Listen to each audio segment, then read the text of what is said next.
ఊరు మారినా మనిషి మారలేదు. భార్యపై అనుమానం అంతకంతకు పెంచుకున్నాడే తప్ప మనసు మార్చుకోలేదు. చివరికి ఆ అనుమానమే పెనుభూతంగా మారి కట్టుకున్న భార్యను కడతీర్చాడు. రాయితో తలపై మోది ప్రాణాలు తీశాడు. తాను ఏ తప్పు చేయలేదన్న ఆ ఇల్లాలి ఘోష ఇంటికే పరిమితమైంది. ఫలితంగా వంటింట్లో విగత జీవిగా మారింది.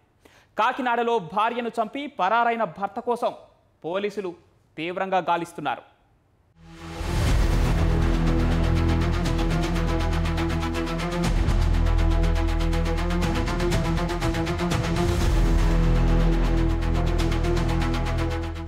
అనకాపల్లి జిల్లా నర్సీపట్నం మండలం వేములపూడికి చెందిన బేతా మల్లీశ్వరి గంగరాజు దంపతులకు ఒక కుమారుడు కుమార్తె ఉన్నారు.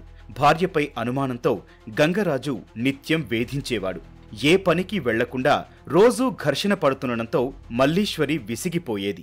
ఊరు మారితే అయినా గంగరాజు బుద్ధి మారుతుందేమోనని భావించింది. ఉన్న ఊరిలో ఉంటే అనుమానిస్తున్నాడని భావించి ఆమె భర్తను ఒప్పించి కాకినాడకు మకాం మార్చింది.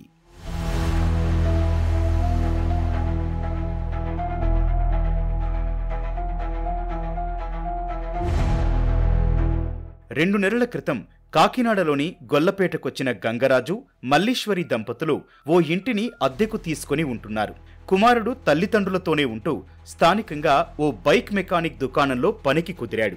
గంగరాజు మాత్రం ఏ పనికి వెళ్లకుండా ఖాళీగా తిని తిరుగుతూ నిత్యం భార్యను మానసికంగా వేధిస్తూనే ఉన్నాడు. కాకినాడ వచ్చినా అతని ప్రవర్తనలో ఏమాత్రం మార్పు రాలేదు. భార్యను అనుమానిస్తూనే ఉన్నాడు.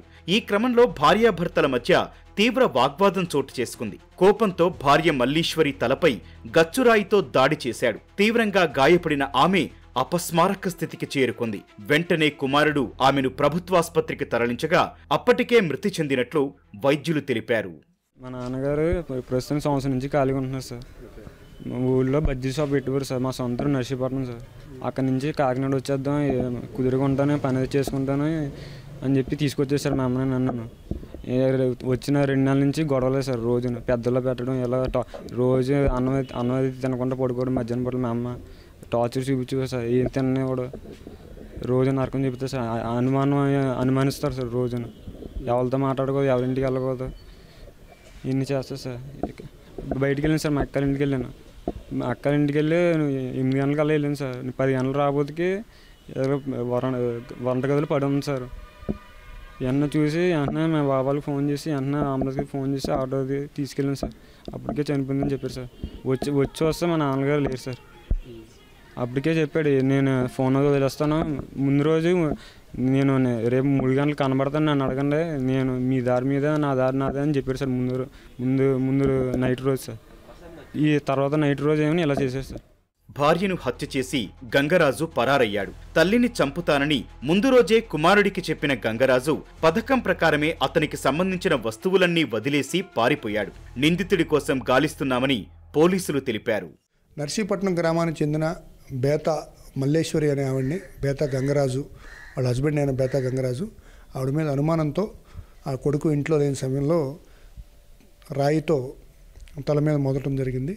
దాంతో అపస్మార స్థితిలో ఉన్న ఆవిడ్ని కొడుకు వచ్చి చూసుకొని ఇమీడియట్గా గవర్నమెంట్ హాస్పిటల్కి తరలించారు.